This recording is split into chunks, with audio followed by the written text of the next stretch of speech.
The capacity crowd at Dodger Stadium for Game 2 of the World Series were treated to one of the only things that could get them more pumped up than being at Game 2 of a World Series, an appearance by Dodgers broadcasting legend Vin Scully to throw out the first pitch. Fox made sure to stick with the pregame ceremony, in which Scully wandered out to the mound with microphone in hand, his first appearance on the diamond since his farewell day May 3 after the Hall of Famer retired at the end of the 2016 season after 67 years in the business, all with the Dodgers. "Boy, it's a long walk to the mound," said Scully.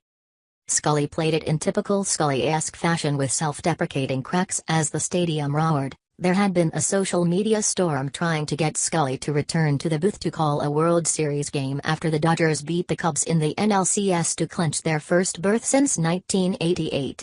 After this was over, Fox play-by-play guy Joe Buck said he'd escort him to the broadcast booth personally if he'd do it. Among his one-liners, "Do you know what I'm thinking right now? Somewhere up in heaven, Duke Snider, Jackie Robinson, Roy Campanella, and Gil Hodges are laughing their heads off. Look who's throwing out the first ball at the World Series." He added, "All right Scully, you're in front of this big crowd, there's a lot of pressure, you've been practicing for a week, don't mess up." Scully eventually called former Dodgers catcher Steve Yeager to catch his pitch. "It must be terrifying for you to look out here and see me," he told the 1981 Dodgers World Series co-MVP. He told the crowd and Yeager that he had been practicing with his wife.